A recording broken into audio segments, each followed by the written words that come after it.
Bom dia, irmãos.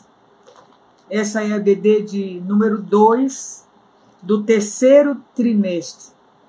Estamos diante aí de uma lição, de lições maravilhosas acerca de Deus. E a lição de hoje tem como título Deus Criador. E o texto áureo está no livro de Salmos, no capítulo 104, versículo 31, que diz assim, a palavra do Senhor. A glória do Senhor seja para sempre. Exulte o Senhor por suas obras. Oremos. Ó Pai, nós te louvamos por mais um domingo, ó Pai, que o Senhor nos permite viver e aprender mais da Tua palavra. Pedimos que o Senhor continue, Pai, falando aos nossos corações. Ó Deus, para que possamos realmente reconhecer, Pai, a Tua grandeza, o Teu poder, a Tua soberania, ó Deus. Muito obrigado, Deus, pelos ensinos que temos aprendido a cada domingo, Pai, na Escola Bíblica Dominical. Que sejamos, Pai, filhos, servos, ó Deus, fiéis a Ti, Pai, sempre buscando viver uma vida, Pai, que agrada o Senhor a cada dia, Pai. Pedimos a Deus que nesse domingo, Pai, agora no período da manhã e no período da tarde, que o Senhor, Pai, abençoe, Pai, cada aluno, ó Deus, na realização, Pai, de suas atividades com seus professores. Abençoe as classes de crianças, a classe de adolescentes, a classe de jovens, e que esse ensino, Pai, na classe de adultos, ó Deus, que o Senhor fale ao coração de cada irmão da igreja, dos amigos e de cada pessoa, Pai, que participa, ó Deus, desses ensinos a cada domingo. Pedimos que o Senhor abençoe, Pai, a vida de cada um, para que possamos, ó Deus, estar, Pai, cada vez mais firmes, Pai, na Tua palavra, e aprendendo mais, ó Pai, do Senhor. Nós te louvamos, Pai, te exaltamos e te glorificamos, ó Deus, porque o Senhor é um Deus maravilhoso, o Senhor é um Deus criador, soberano, excelso, e nós te bendizemos e te agradecemos por tudo. Receba, ó Deus, a nossa gratidão, Pai. É a oração que fazemos em nome de Jesus. Amém. Vamos continuar cantando o hino já iniciado, o hino 14 do cantor cristão, Ao Deus de Abraão Louvai. Esse hino é o hino do trimestre. Então, em alguns domingos nós vamos cantar bastante, né? Os irmãos que não conhecem vão poder aprender. É um hino muito belo, muito maravilhoso, como os irmãos já cantaram as duas primeiras estrofes, e agora cantaremos a quarta estrofe. Em seguida, nós vamos ouvir o ensino da palavra pelo nosso professor e a palavra do pastor Paulo, que é a palavra do Senhor para os nossos corações nessa manhã. Que o Senhor continue nos abençoando.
Bom dia, irmãos. Hoje é mais um domingo que Deus acrescentou às nossas vidas.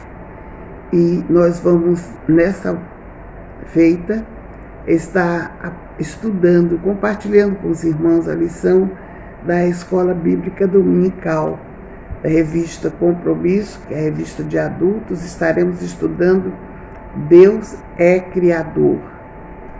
E nessa lição de hoje, nós vamos tirar coisas importantíssimas para a nossa vida, para as nossas vidas.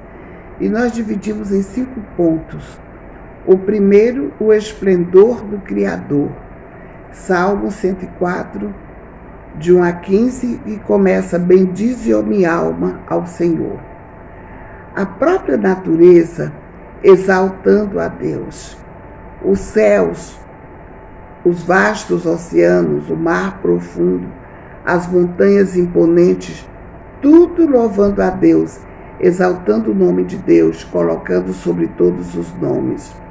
O céu com seu esplendor, sol, não passa de um simples manto, diz o Salmo, algo que cobre de longe. As águas não são tão profundas que não venham a ser reconhecidas ou conhecidas pelo Senhor que construiu todos os mares. Os ventos que alcançam os céus, vão dos céus à terra, também são conhecidos pelo Senhor. O Senhor lança tudo plenamente. Ele tem o controle de todas as coisas. Ele faz com que as coisas estejam todas de acordo com aquilo que Ele quer, porque Ele é o Senhor. Ele cobre de luz, e nenhuma luz é tão importante, nada é tão importante que não venha a ter o domínio do Senhor, não esteja em suas mãos. O segundo ponto que nós vamos olhar é: o Criador governa e sustenta o Criador, governador e sustentador da vida. Salmo 104, vai sequenciando o Salmo 104, vai de 6 a 11 agora, e o verso primeiro é o 6.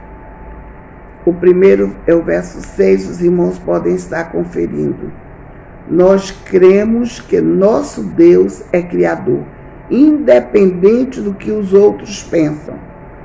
Muitas pessoas trazem filosofias e conversas e movimentos, estudos, pesquisas para demonstrar que Deus não é o Criador. Mas só em estarem pesquisando, preocupados em provar que Ele não é, aí nos chama a atenção e nos leva a considerar que Ele é. Porque se Ele não fosse, eles não estariam tão preocupados em negar. Nós não negamos uma coisa que não existe. Nós só queremos negar uma coisa que existe. Então, todos nós cremos que Deus é Criador de todas as coisas que existem. As coisas visíveis e também as invisíveis. Todas as coisas foram feitas por intermédio dele. E a Bíblia nos mostra, lá em João 1,3, que sem ele nada do que foi feito se fez. Sem ele nada seria feito. No entanto, existem aqueles que ainda hoje estão discutindo e conversando e procurando, gastando a sua energia, dizendo coisas diferentes. Em toda a Escritura, nós vemos o registro do governo de Deus. Nós vemos da Bíblia, do princípio ao final, mostrando o governo de Deus.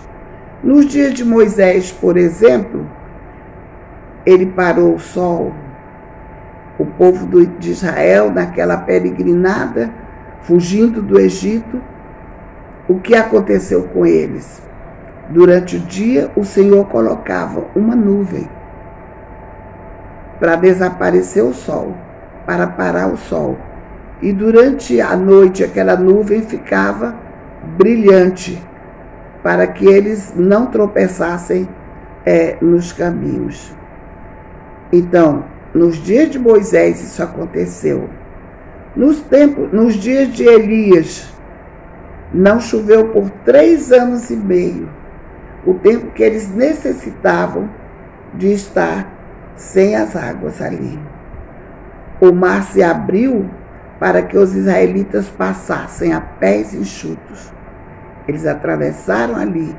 E muito embora hoje a ciência tenha mostrado coisas diferentes com relação a essa travessia do Mar Vermelho, já li uma vez um artigo muito grande e até um certo ponto bem escrito na internet, que o mar costuma abrir de tempo em tempo. Mas desde Moisés atravessar o povo de Israel ali, nós não ouvimos de nenhum povo em fuga que atravessou o mar sem ter nenhum problema com relação à volta das águas. No dilúvio, na época de Noé,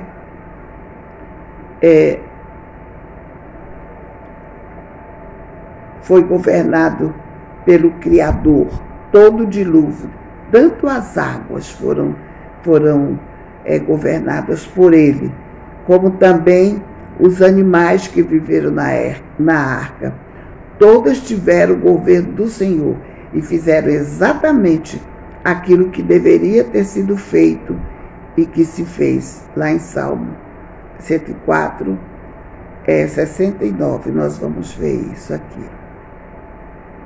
O seu hálito, cheio de fervor e graça, faz brotar sementes.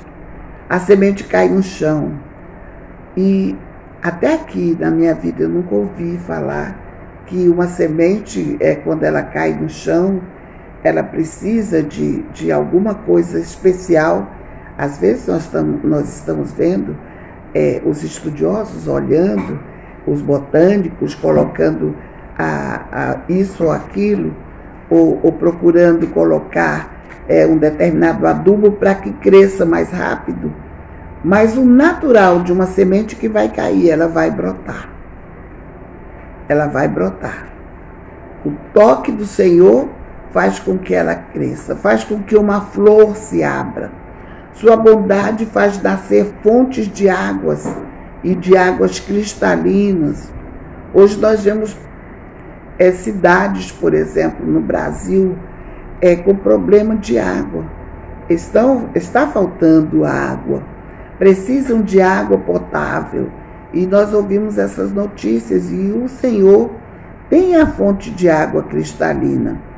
Ele colocou para os homens essa água cristalina nas fontes e nos rios, onde eles poderiam descedentar-se, mas o homem, na sua ganância, na sua forma diferente de pensar na natureza, ele estragou os córregos, estragou os rios, contaminou tudo, até os animais viventes dentro da água, e hoje o homem está à procura de água, e traz daqui, vai de lá, e muitas conversas e muito dinheiro é gasto para isso tudo, quando Deus deixou tudo para que nós usufruíssemos, não cuidamos. Nós podemos perceber que em tudo isso o Senhor é glorificado. E quando ele não é glorificado, o homem sofre as consequências. No ponto 3, nós colocamos o Criador, que dá propósitos a tudo. Tudo que Deus criou, nós falamos antes das coisas que ele criou e que ele colocou ali naquele determinado lugar. Tudo que ele criou tem um propósito, tudo tem uma finalidade. As coisas não foram feitas só por serem feitas. Há uma finalidade para cada uma. Seus planos são abrangentes e ao mesmo tempo são particulares. São particulares em cada criatura. O modus operandi do Criador é esse. É inescrutável. Ninguém consegue entender, mas ele está ali. E ele acontece porque é o modo que ele opera, é o modo como o Senhor opera. Seu modo de agir está além do que as criaturas possam entender. As pessoas mais capazes, elas não conseguem entender o modo de agir do Senhor, o modo de fazer do nosso Salvador. E no ponto 4, o Criador pôs tudo em seu devido lugar. Salmo 4:16. Existe um lugar ideal para tudo.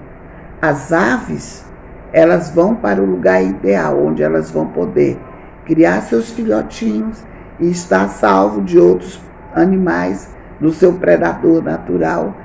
E ela consegue procriar, ter os seus filhotes e aumentar, acrescentar sobre a terra. As cabras têm um lugar especial.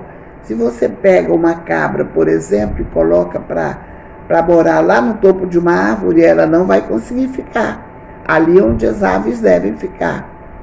Um coelho, o coelho tem o seu lugar certo para ficar também. O coelho, de repente, ele não pode ser colocado em um lugar onde outro animal, um lugar destinado.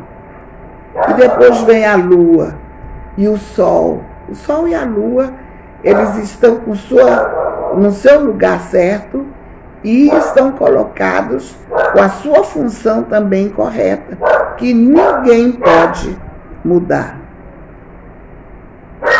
A disposição de todos eles foram organizados, nos revelam que, além de um propósito, todos temos um lugar pleno para a nossa existência. Nós existimos em um lugar próprio. Eu nunca ouvi falar de uma família, de um ser humano não tinha onde morar e foi morar dentro da água. E mora lá dentro da água junto com os peixes. Não ficaria nem um dia. Mas os peixes ficam lá. Ali é o lugar deles e a família toda fica lá e vive bem. Mas o ser humano tem o seu lugar para ficar. E cada dia ele vai arrumando melhor e vai colocando de uma forma mais sofisticada, de acordo com como o Senhor tem orientado a sua vida para ser. E neste salmo nós percebemos as seguintes lições. Satisfação plena. Todos nós temos o direito de ter e devemos procurar, não devemos esperar que não tenhamos nada para sair vitimizando, chorando na rua, eu sou um pobre desvaído. Não. A moradia, todos nós temos, habitação, o refúgio, a proteção, a segurança, a fortaleza, a trajetória, o caminho, o perigo, a escuridão. Muitas vezes nós estamos olhando e imaginando o que seria de nossas vidas se nós não tivéssemos um lugar adequado para viver, se nós não tivéssemos um alimento, se nós não tivéssemos segurança. É assim, vamos repetir tudo que já vimos. O salmista, ele canta lá no Salmo 84, verso 3, junto aos teus altares, até o pardal encontrou casa, e a andorinha ninho para si, onde possam proteger seus filhotes. Ó Senhor dos exércitos, meu Rei e meu Deus. Este é o lugar onde sempre devemos estar. Não vamos procurar estar em um lugar onde não foi um lugar que não foi escolhido pelo Senhor para estarmos. O 4, o Criador pôs tudo em seu devido lugar. Além de criar o lugar, ele pôs tudo no lugar. Existe um lugar ideal para tudo. Para aves, para cabras, para coelhos, para a lua, para o sol. A disposição de todos eles foram organizados, nos revela que, além de um propósito, todos temos nosso lugar pleno para nossa existência. Neste salmo, nós percebemos também as seguintes lições: que não apenas satisfação, mas satisfação plena é o que nós temos para usufruir. É moradia adequada, é habitação também, é refúgio nos momentos de necessidade, proteção, segurança e fortaleza. O Salmo nos mostra tudo isso.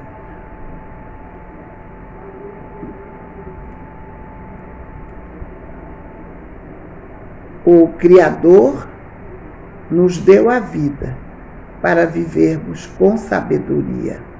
Muitas vezes nós saímos por aí vivendo e nós fazemos coisas e mais coisas sem nenhuma sabedoria. E nós não procuramos do Senhor essa sabedoria que Ele tem em abundância para nos dar. A Bíblia nos ensina que o temor do Senhor é o princípio de toda sabedoria. Está lá em Provérbios 9, verso 10. A sabedoria habita nos corações de gente humilde, humilde no sentido de gente que se derrama diante do Senhor, de pessoas que querem aprender com o Senhor. Quão felizes são os que percebem suas limitações. Nós dependemos do Senhor em tudo que nós necessitamos. Nós não podemos viver com extrema arrogância e petulância, onde somos instigados a viver a síndrome do super-homem, que nada pode nos deter, e vamos lá e vamos fazer. E aí, lá na frente, quando tudo dá errado, nós voltamos e lembramos que super-homem está só nos folhetins de desenho animado, está nos filmes, não existe por excelência. A Bíblia nos apresenta nossa realidade nua e crua, nos mostra ali que nós precisamos do nosso Deus Criador. Ela é nua porque não há adereço algum ou vestes para cobrir a sua vergonha quando ele ultrapassa os limites. E crua por estarmos ainda em processo de construção. Nós estamos sendo construídos e o Senhor tem nos construído dia a dia e fará de nós um primor para a sua honra. Toda criatura foi feita para a exclusiva honra e glória do nome do nosso Deus. Não há outro motivo para estarmos aqui, a não ser para a honra e glória do nome do nosso Deus. O simples olhar de Deus faz a terra tremer. Os poderosos, as poderosas montanhas, a fumegarem ao toque só do seu dedo. No versículo 31 e 32 nós vemos isso. O salmista afirma que o Senhor é digno de todo louvor por toda a existência. O povo de Deus deve meditar nessas coisas com regozijo, não tomando como um peso para a sua vida, como uma carga para ser levada. Eu tenho que louvar a meu Deus e tal. Não. Ele vai porque é com essa força que Deus o conduz. É por conta dessa força que Deus vai mostrando para ele os caminhos. É com essa força que ele vai levando vitórias. Nós devemos ter um eterno tributo de louvor ao Senhor, nosso Criador, nosso sustentador e governador, por toda a nossa vida, não esquecendo ou caindo nem para a direita, nem para a esquerda, porque o Senhor é o Deus Criador. Que Ele nos abençoe. Vamos orar? Senhor Deus e Pai, nos guarde, nos proteja e nos ajude a olharmos para bem dentro de nós, a fazermos um exame introspectivo e descobrir que só Tu és realmente o Deus e que Tu povoas o nosso interior, a nossa interioridade. Levanta-nos, Senhor, e ajuda-nos a Te servir sempre na beleza da Tua santidade, com leveza de espírito e muito amor, aquele amor com o qual Tu amou a toda a humanidade, a ponto de entregar o próprio Filho em resgate de todos. Livra-nos, ó Deus, do mal e guarda-nos, em nome de Jesus. Amém.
Graça e paz, irmãos. Hoje compartilhar mais um trecho da palavra do Senhor, baseado no texto de Gálatas, capítulo 5, 16 a 26.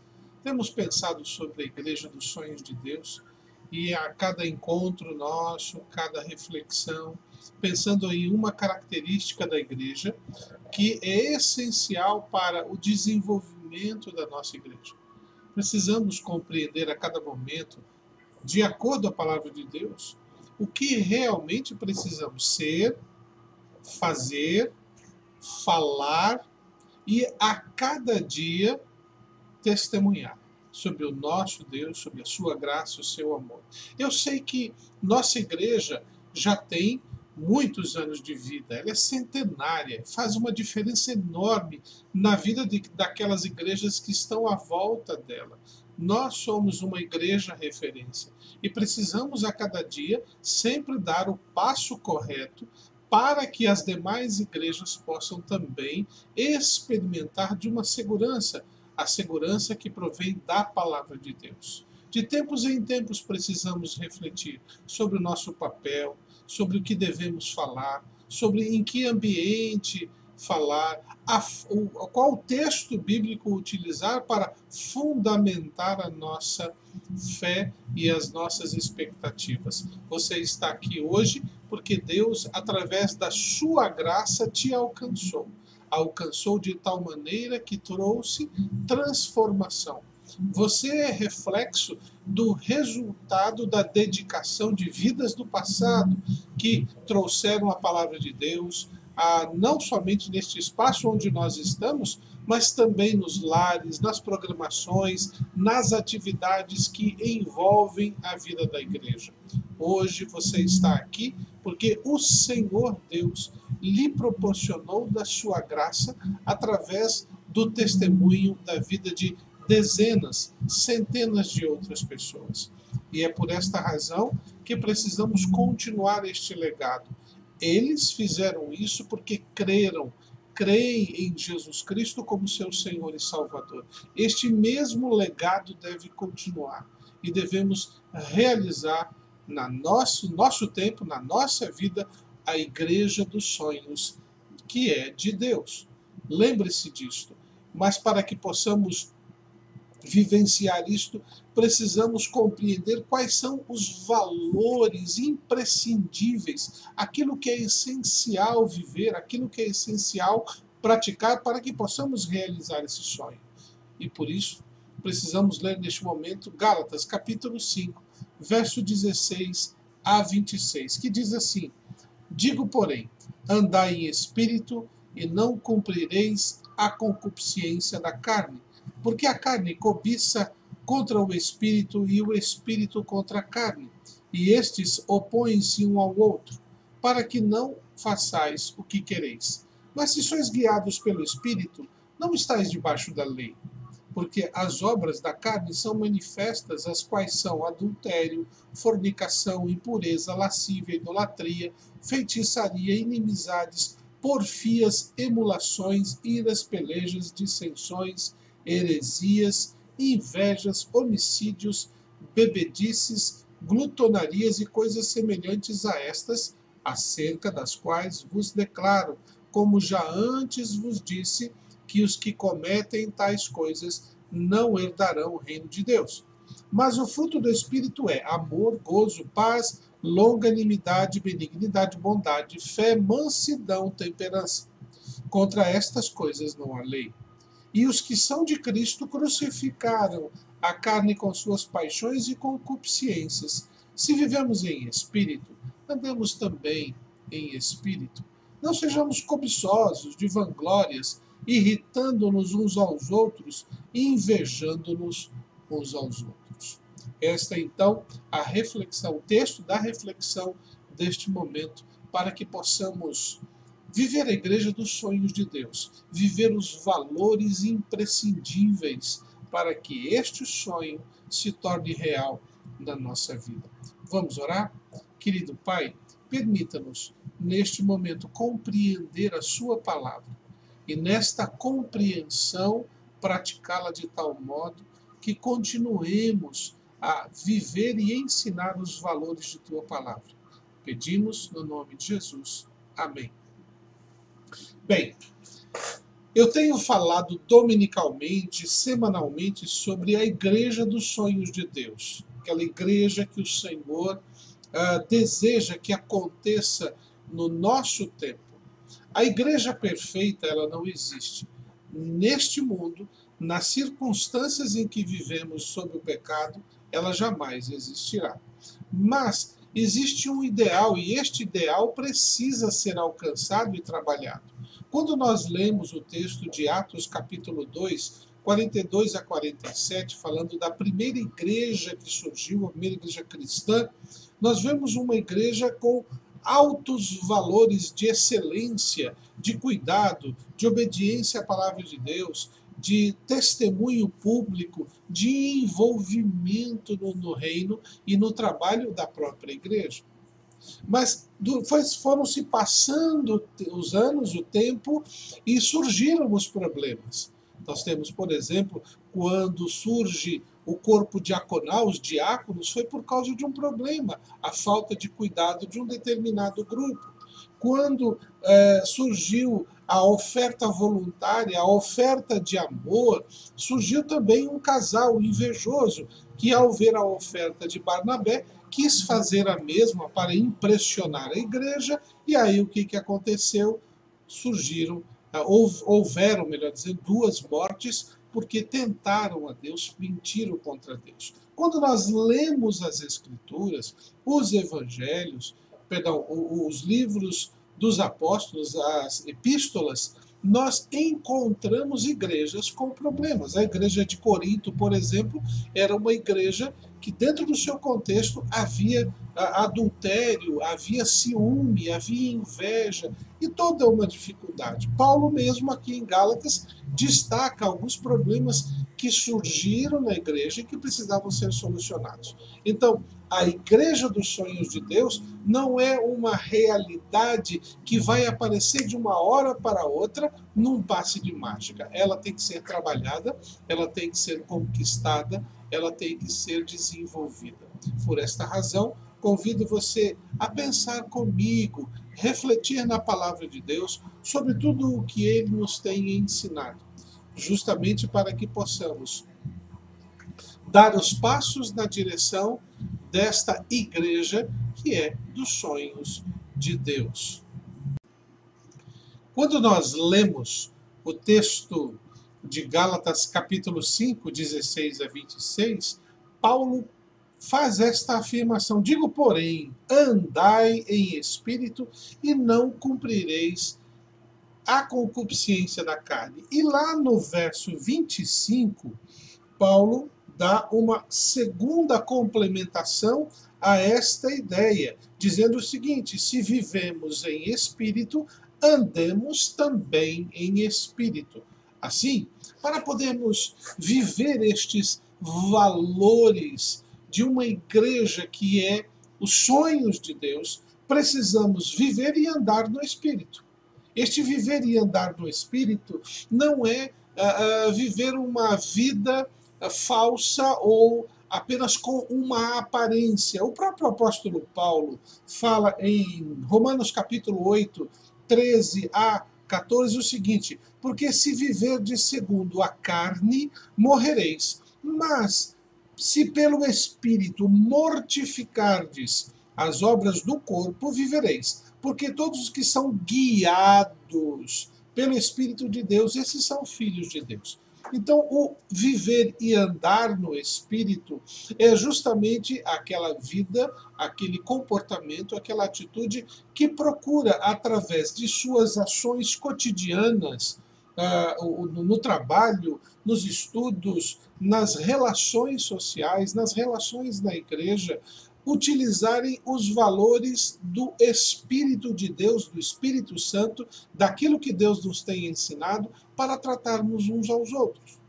Por exemplo, quando nós olhamos uma situação em que queremos realizar alguma coisa que nos satisfaça, mas existe outro que deseja também aquela mesma situação, no Espírito somos conduzidos a repartir aquela alegria ou aquele momento. Ou quando é pouco demais aquela situação, nós concedermos o privilégio ao outro.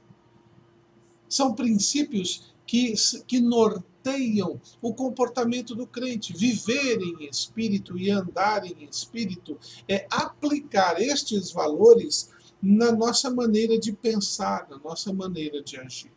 É quando trazemos para a nossa experiência física, relacional, de pensamento, o que agrada a Deus. O próprio Senhor Jesus, quando lhe questionava sobre a questão de alimento, ele dizia que o alimento dele era fazer a vontade do Pai, era agradar o Pai. Quem vive e anda no Espírito age sempre procurando agradar a Deus. É um esforço cotidiano. Por que razão? Porque o apóstolo Paulo fala: andai, lá no verso 16, digo, porém, andai em espírito e não cumprireis as concupiscências da carne. Essa palavra concupiscência, ela melhor traduzida seria desejos naturais. Aquilo que eu quero fazer para satisfazer a minha vontade. O que eu gosto. Muitas vezes o que eu gosto está sendo induzido por um desejo físico de satisfação, simplesmente orgulhoso, para satisfazer a minha própria necessidade, colocando os outros de lado. Se eu me satisfizer, ótimo. Se não, problema dos outros que estão à minha volta. Tem até um ditado que diz que quando a farinha é pouca, meu pirão primeiro. Este é o sentimento de uma concupiscência. Quando é pouco aquilo que satisfaz, eu quero para mim, os outros que se virem. Mas quando nós andamos no Espírito, sempre estamos à procura de agradar a Deus. Satisfazer a vontade de Deus significa que eu vou ter que colocar, às vezes, de lado a minha própria vontade, o meu querer. Justamente porque o nosso corpo, a nossa maneira de pensar, nos é induzida o tempo todo a satisfazer as nossas próprias necessidades. O homem e a mulher que vive e anda no Espírito, ele sempre trabalha na sua mente, na sua maneira de agir, de tal forma que a sua maneira de falar, a sua maneira de agir, a sua maneira de relacionar-se é sempre se perguntando: esta decisão que eu estou tomando agrada a Deus ou me satisfaz apenas? Esse é um perguntar que você tem que fazer o tempo todo. Se você quer fazer parte da igreja dos sonhos de Deus, se você quer fazer parte da construção desta igreja, você precisa aplicar este valor imprescindível em sua vida. Viva e ande no Espírito. Também quando nós lemos o texto de Gálatas, ali no verso 18, diz assim: mas se sois guiados pelo Espírito, não estáis debaixo da lei. Por que razão? Porque a lei, conforme a palavra de Deus, ela exige da minha vida e da sua vida determinadas ações para que você possa ter os benefícios. Veja lá, a lei pensando nos 10 mandamentos: não cobiçarás, não adulterarás, não roubarás, não furtarás, não dirás falso testemunho.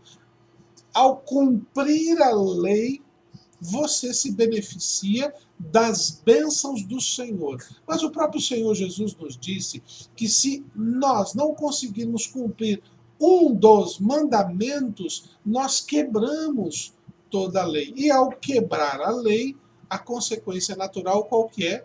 Punição. A lei existe para punir os transgressores. É o que o apóstolo Paulo fala no livro de Romanos. O salário do pecado é a morte. Você pecou, morre.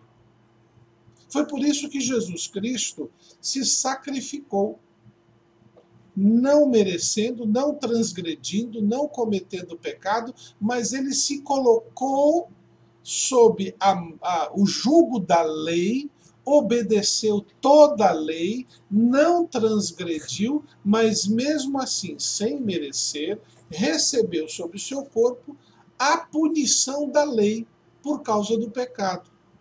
Qual a razão dele fazer isso? Primeiro, por amor, porque Deus nos ama, e ali em João 3,16 nós encontramos isso.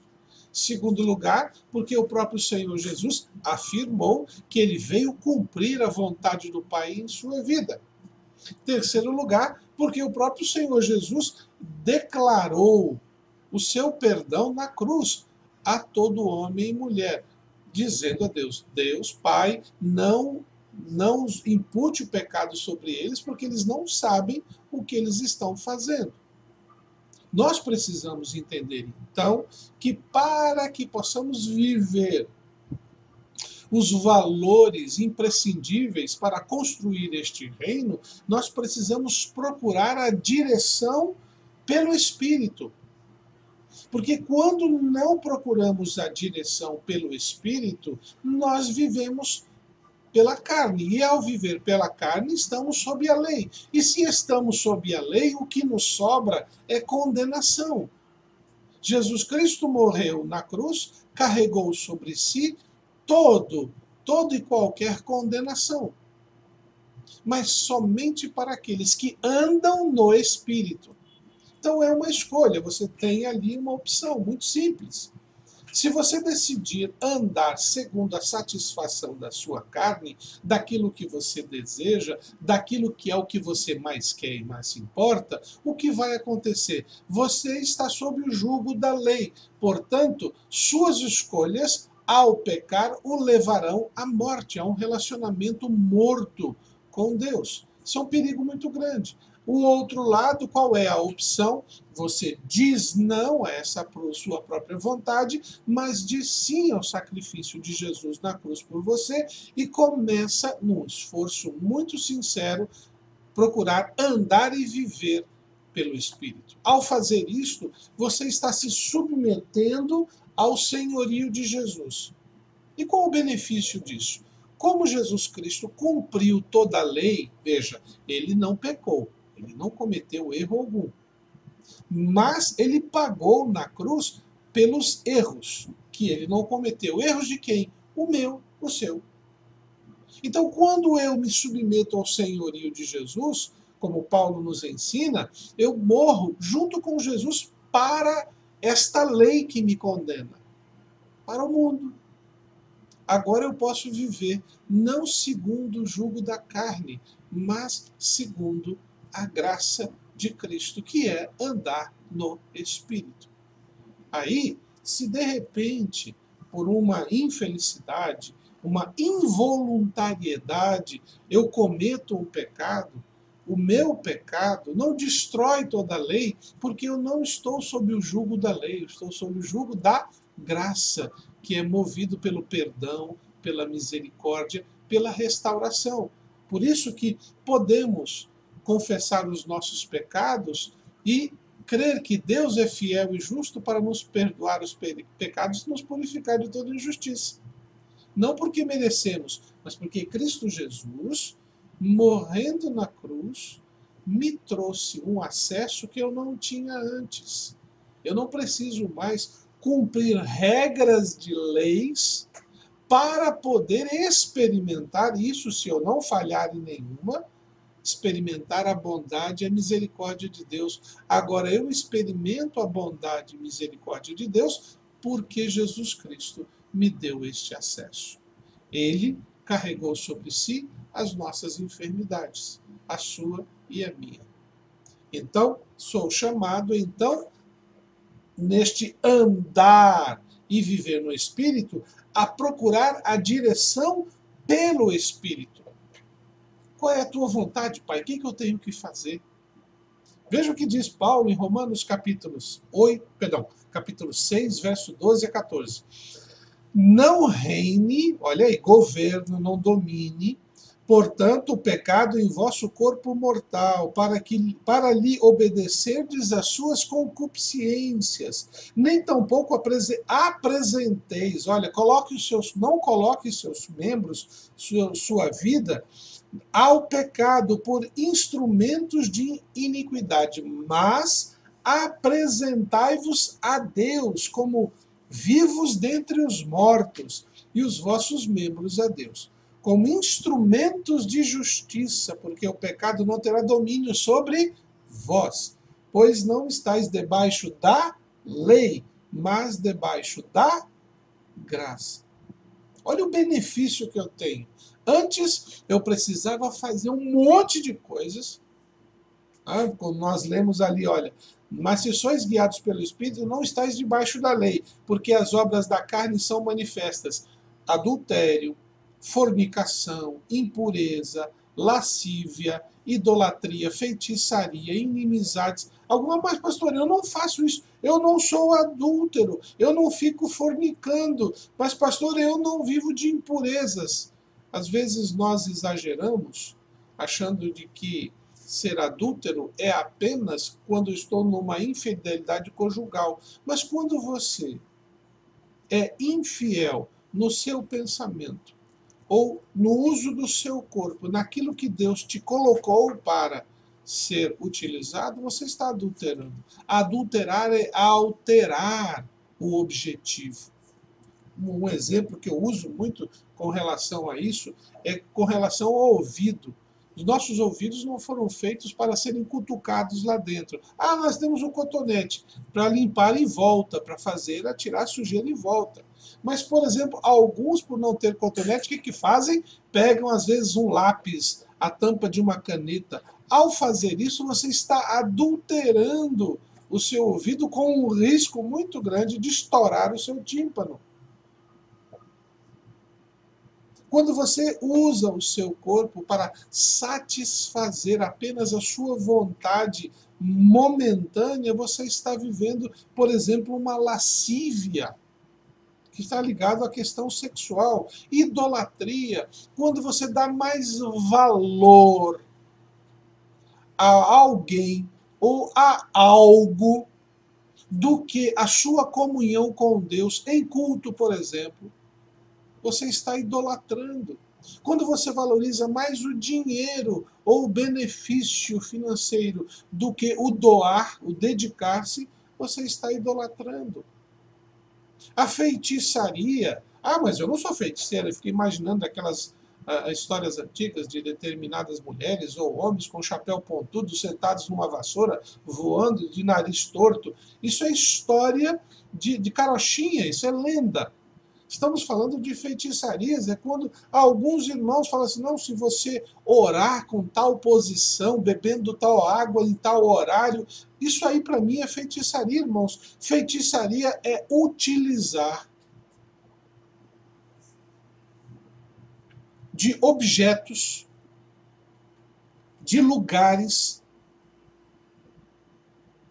de circunstâncias como mais poderosas do que viver o cotidiano na presença do Senhor. Por exemplo, existem muitas pessoas em nosso meio que creem nessa ideia da maldição hereditária. E pegam textos bíblicos, porque o Senhor visita o pecado na terceira e quarta geração, mas abençoa até tal geração. É verdade, isso é bíblico, é fato. Mas o mesmo texto bíblico diz que os pecados dos pais Deus não vai cobrar nos filhos, porque cada um responde pelo seu erro, pelo seu pecado. Quando Deus visita como consequência filhos, netos e por aí vai, é porque estes filhos e netos estão repetindo os pecados dos pais, dos avós, dos tataravós. Cada um responderá pelo seu erro. E se nós repetirmos o erro de nossos antepassados, é claro que a maldição deles vem sobre nós. Mas quando nós somos nova criatura, quem está em Cristo, nova criatura é, as coisas velhas passaram, eis que tudo se fez novo, não existe maldição que nos alcance. Pode. Eu lembro de uma situação que me ameaçaram há muitos anos atrás de colocar a minha foto na boca de um sapo. Eu dei até a foto aqui, colorida, 3x4. Tirei essa semana, pode pular. Porque o sangue de Jesus Cristo é quem nos purifica de todo o pecado. Muitas vezes sofremos porque achamos que merecemos aquele sofrimento. E Deus já nos trouxe a liberdade. Podemos viver no Espírito. Mas para que isso seja uma realidade, precisamos procurar. Procurem a direção. Vão na direção. Mas se sois guiados pelo Espírito, não estáis debaixo da lei. Estas tentações que Paulo fala das obras da carne, e é interessante que ele fala obras da carne, basta uma que tudo se destrói, impureza, fornicação, homicídios, inimizades, porfias, emulações, iras, pelejas, dissensões, heresias, invejas, bebedices, glutonarias e coisas semelhantes a estas. Tem muita coisa aí que não está mencionada, mas que tem o mesmo sentido, acerca das quais vos declaro, como já antes vos disse, que os que cometem tais coisas não herdarão o reino de Deus. Isso aqui é intencional, irmãos. São ações praticadas sabendo que são erradas e muitos ficam se justificando. Não existe justificativa para isso. Por esta razão, se queremos viver a igreja dos sonhos de Deus, precisamos ter este valor, sempre procurar a direção pelo Espírito. Onde Deus está indo, eu vou com Ele. Com quem Deus está caminhando, eu vou caminhar junto. Como diz Paulo lá em Romanos capítulo 6, 12 a 14, nós somos instrumentos de justiça. Devemos ser este instrumento de justiça para que o pecado não tenha domínio sobre nós. Quando nós nos ocupamos em ir procurar a direção que Deus quer que seja estabelecido pela nossa vida, quando eu me ocupo com as coisas do reino, eu não tenho tempo de ficar agindo pela carne, porque eu estou ocupado. Por isso que Deus nos chama, valorize esse tempo comigo. Valorize esse tempo, ocupe-o com as minhas orientações. E então, estas dificuldades da carne serão diminuídas na sua relação. A igreja dos sonhos de Deus tem valores, e estes valores precisam ser praticados. Em terceiro e último lugar, um outro valor que o texto bíblico nos afirma está ali no verso 22 em diante, que diz: mas o fruto. Interessante que aqui o texto dá um destaque importante. Ali no verso 18, ele diz: mas as obras, porém as obras, basta uma para tudo ser derrubado. Mas, no verso 22, o apóstolo Paulo diz que um outro valor que nós não podemos nos esquecer, dar importância, ser imprescindível, é construir fruto, resultado, produzir sob a vontade do Espírito. Ok? Nós vamos na direção em que Deus está atuando, ocupando o nosso tempo, para não nos desgastarmos com atitudes que não são espirituais. Mas quando nós estamos sob a orientação do Espírito, então devemos produzir. E aí, este produzir é fruto do Espírito. Eu faço a distinção, e brinco muito com esta expressão, quando nós, tentando explicar o que é fruto do Espírito. Imagine uma pocã, ou uma mexerica. Nós nunca pegamos a pocã e falamos aqui, isto aqui é um gomo de mexerica. Não, isso aqui é a pocã, tem casca, tem os gomos, você tem que abrir aquela pocã, aquela mexerica, e você tem que, ao descascá-la, retirar os gomos. Um gomo não é uma pocã ou mexerica, é o gomo dela. É quando eu junto estas partes, junto com casca e tudo, que eu digo, este é o fruto. Deus quer produzir em nós um fruto que tem várias qualidades, várias partes importantíssimas. Precisamos produzir isto em nossa vida, para que a igreja dos sonhos de Deus realmente se torne realidade. Quando nós lemos ali no verso 22, mas o fruto do Espírito é amor, gozo, paz, longanimidade, benignidade, bondade, fé, mansidão e temperança. Contra estas coisas não há lei. Você não precisa ficar obedecendo leis para experimentar isso. Você não tem que fazer boas obras para viver isso, porque quem está no Espírito experimenta estas características, estas qualidades, estes valores.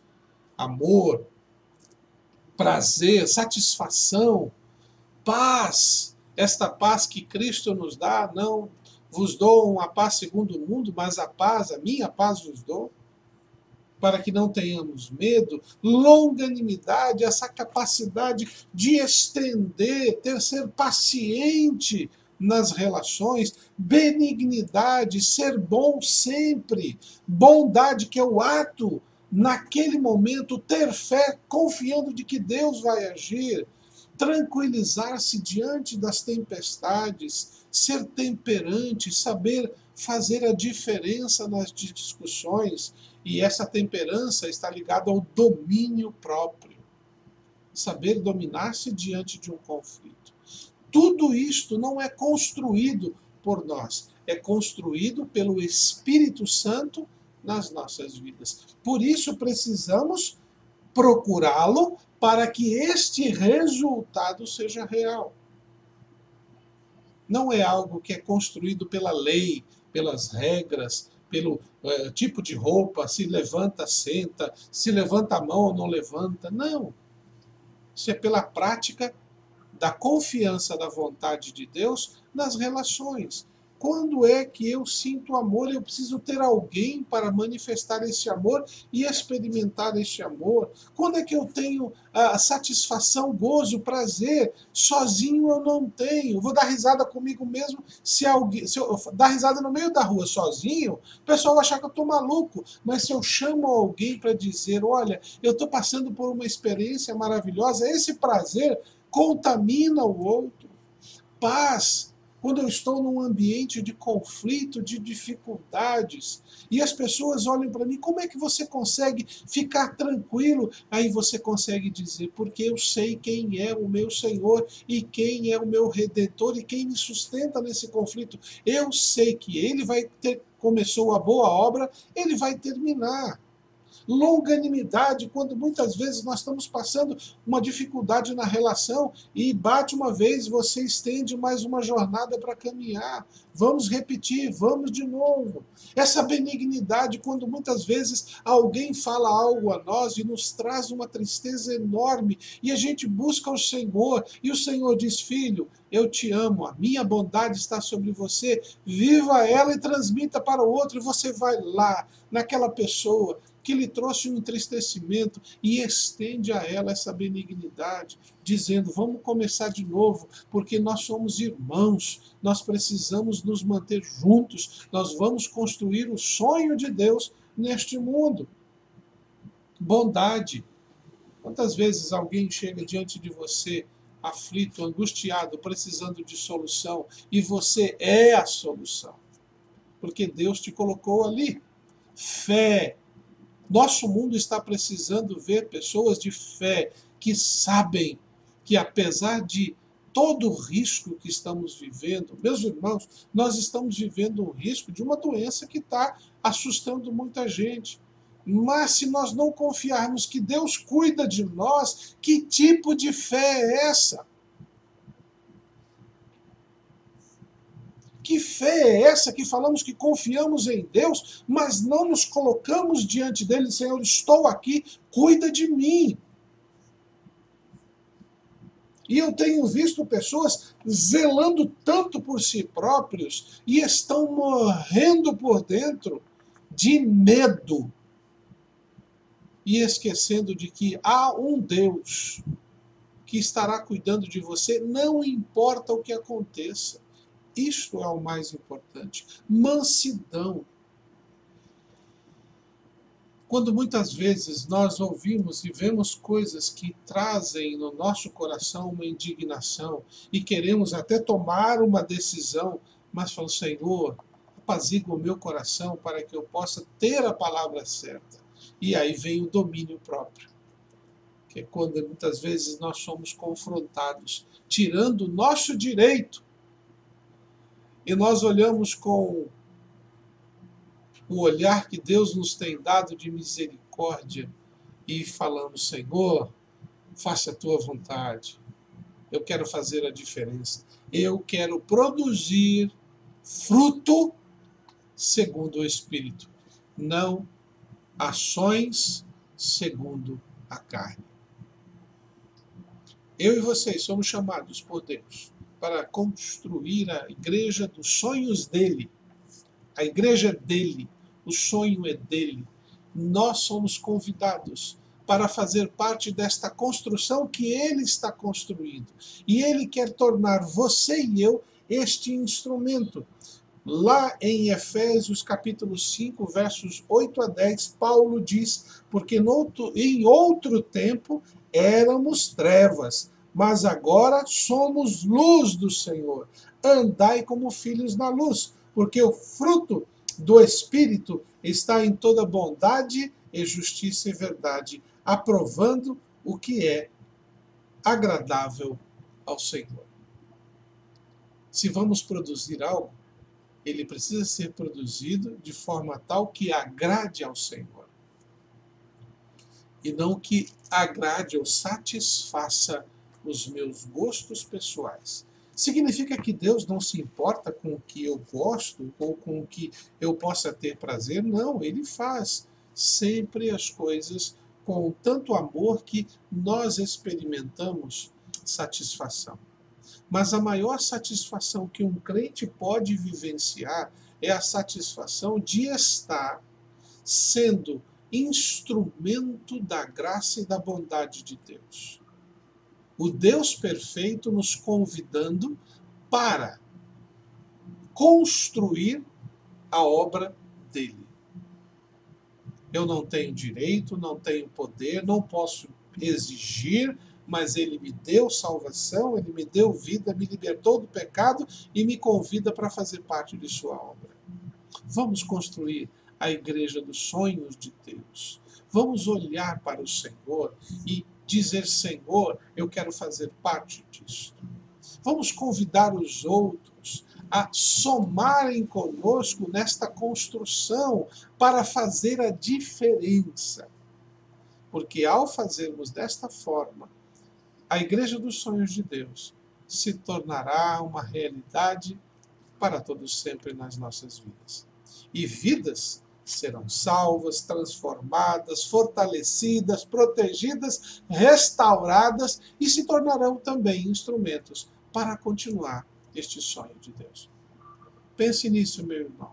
Você é parte desta história. Não imagine que você, onde quer que esteja, não faça parte disso. Sonhe com o Senhor, sonhe com a gente. Vamos construir esta igreja dos sonhos do nosso Deus, vivendo estes valores imprescindíveis.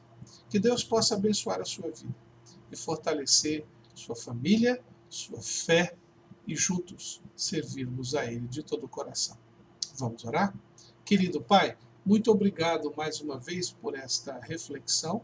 Nos permita, Senhor Deus, pensar, viver, anunciar, testemunhar essa graciosidade do Senhor, para que o teu sonho se realize ainda mais em nossas vidas.